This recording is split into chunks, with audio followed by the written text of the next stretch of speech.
Hey you guys, welcome back. I have to admit, I have been spending a lot of time lately watching the new episodes of season 2 of the Bridgerton series. In watching it, I noticed a new design style that I hadn't used before in any of my patterns called a tulip or a petal sleeve. So that inspired me to make a new Regency gown, in this case for Ellowyne Wild. And then once I had that idea, I had to come up with just the right fabric. And I did some thrifting around, if you will, and I found this really cool Monet / watercolor sort of print, and I thought this would be the perfect pattern for the new dress. So come on along with me and I'll show you how we get started. So to get started with that Regency dress, the first thing we're going to do is identify the pieces. So as you can see here, we have the dress front, the dress back. This is a two-part petal sleeve. This is the first time I've done this type of design, and I think it makes a really, really beautiful sleeve.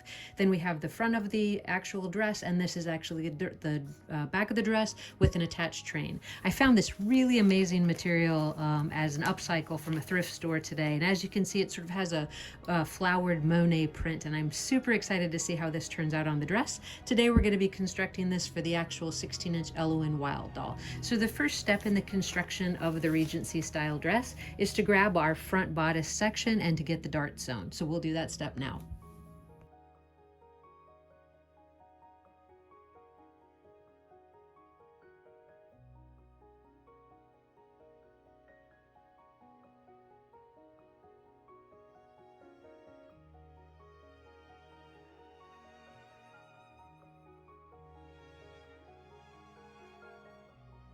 For the next step, now that we have the dart sewn in the front of the bodice, we're just going to sew the front and the back sections of the bodice together at the shoulder seam.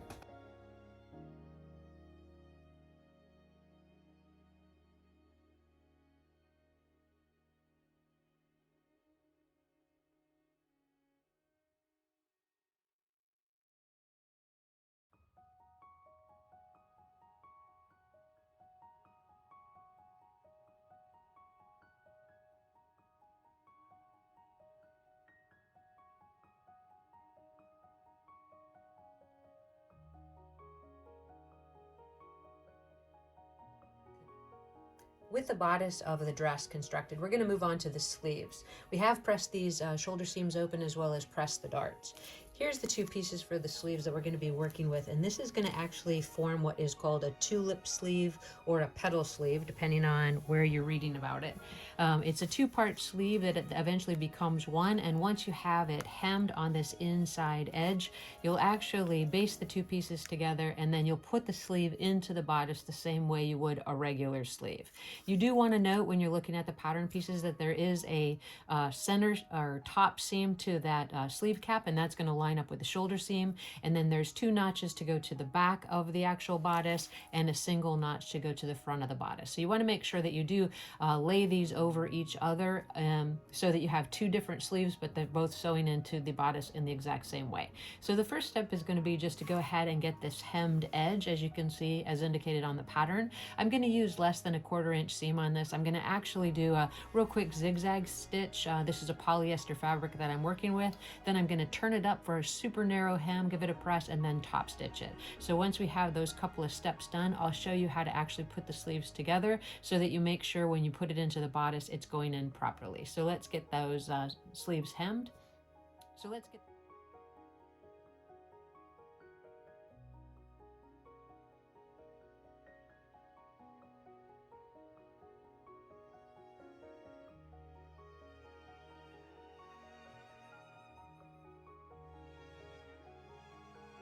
Once you have the edge of the tulip sleeves actually hemmed, then you're going to refer back to that main notch at the top of the sleeve cap on all of the pieces, as well as indicating the notches of which is the front and the back. So I have them separated here, and I tried to highlight it with my heat erasable marker so you could see it. So what I want to do is I just want to lay the front over the back piece, matching the notches on both sections. And you can see it forms the actual sleeve cap that you're going to be working with going forward. So once I've matched those notches carefully, what I'm going to do is just run a baste stitch to hold those two sleeve pieces together.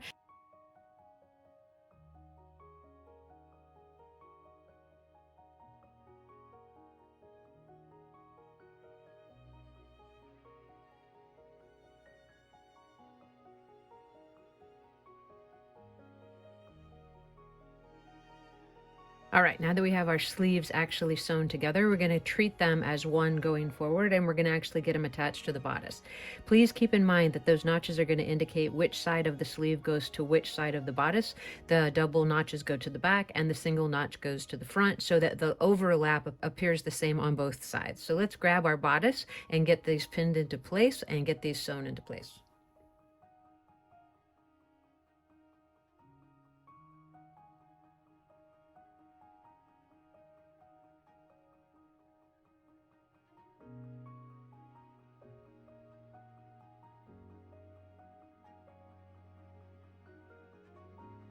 Now that we have our sleeve sewn in, let's just check how it's looking on the actual bodice. So as you can see, with doing it this way, we have the front of the petal coming to the front of the bodice, and that's what we want to see on the other side as well. So let's get that second sleeve sewn into place, and then we'll sew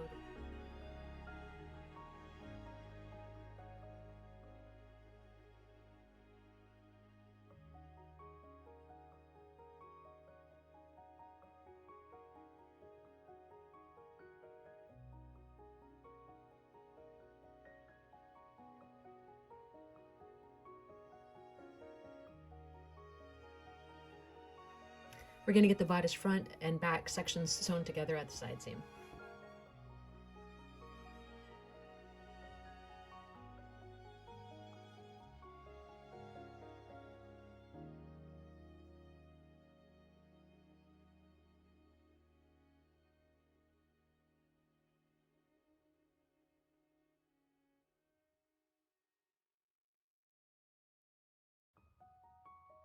All right, we're going to check on the inside to make sure those seams turned out well, and then we're going to move on to getting the lining attached to the bodice.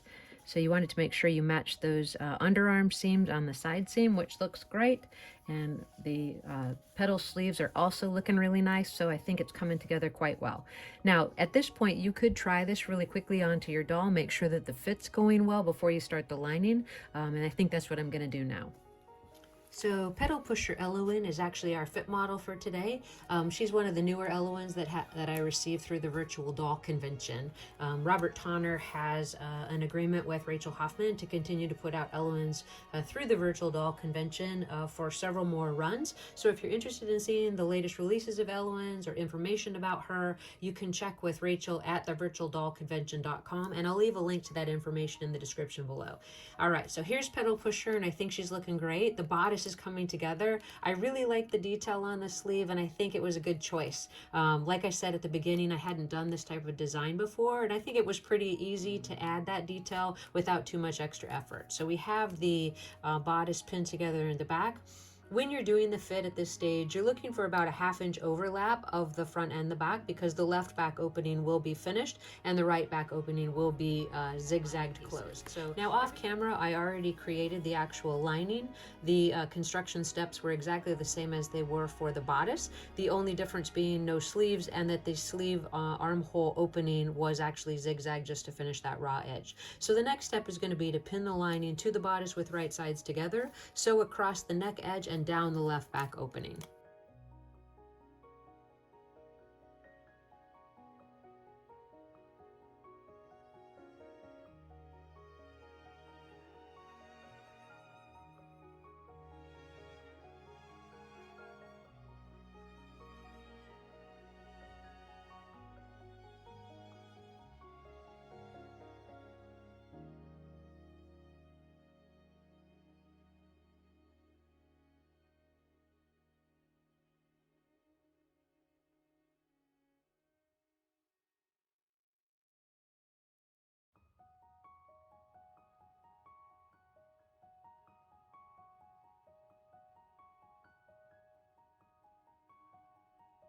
Once we've sewn the lining to the actual bodice, we want to check both sides before we cut or trim into any of those seam allowances, just to make sure if we need to make a correction that we can use our seam ripper and make those corrections now. You will notice that on this top, it's a squared front bodice, so you want to make sure you have a good square at each point and that those squares are equal from the front darts, which I think looks pretty decent. And then you have the corner at the back there, and we're going to turn it right side out.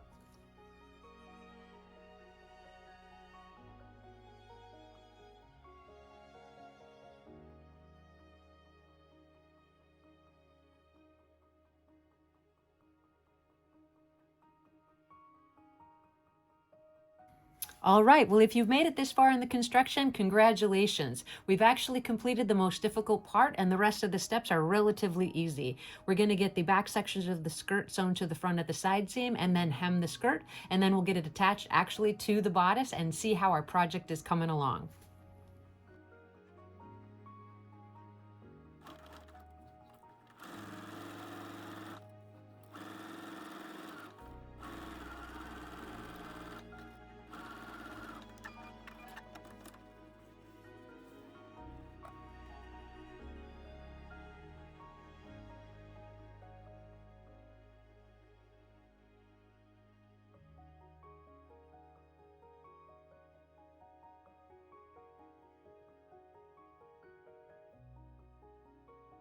With our side seam sewn, all we're going to do is press that seam open, and we're actually going to just hem the lower edge of the skirt, and then we're going to run a gather stitch across the waist edge.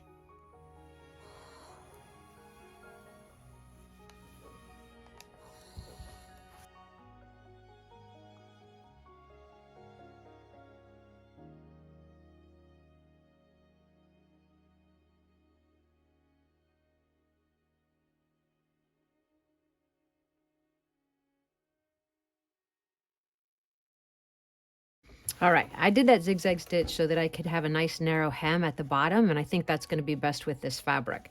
Before I actually do that hemming, I'm also going to take a zigzag stitch down the left and right back opening of the skirt so that just has a more finished edge on the inside of the garment.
Now that we have the hem in place, which I think is looking pretty good, pretty decent, we're moving right along. What we're going to do now is we're going to actually run that gather stitch at the waist edge, and then we're going to get the skirt pinned to the bodice, matching the side seams. So let's get the...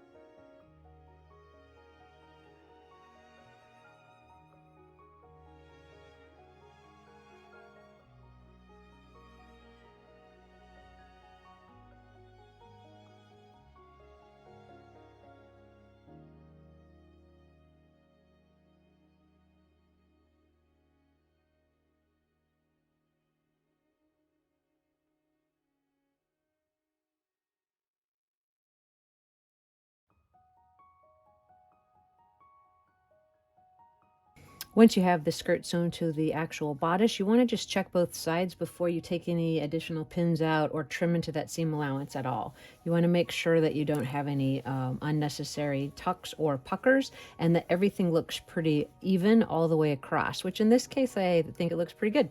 So we have the side seams matching up here, the side seams matching up here, which is great, and this is the back of the garment. So we've already turned the lining up a 1/4 inch and gave it a press, so we're going to hand finish the lining right to that seam after we press that seam a little bit up, and then we're actually going to do a little zigzag stitch on the right back opening, and we'll get the center back seam of the gown sewn. So let's do those couple of steps, and we're almost finished with the dress.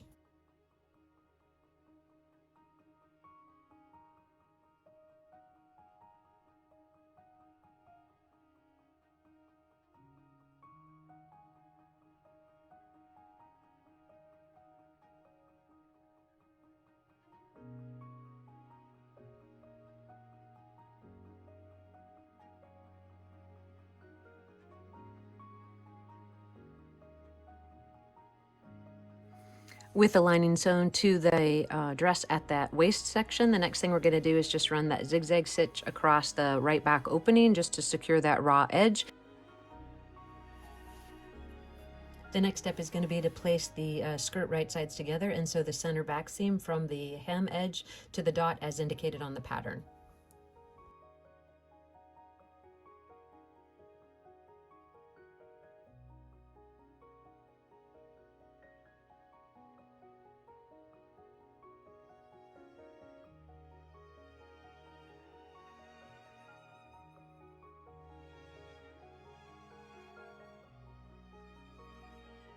All right, we're going to press that seam to one side. We're going to turn the left back opening under 1/4 of an inch. I'm going to retry it on the doll and get some snaps sewn in place, and we'll get those final pictures.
So that takes us right to the conclusion of this sewing tutorial for the Bridgerton inspired Regency dress for Ellowyne Wilde.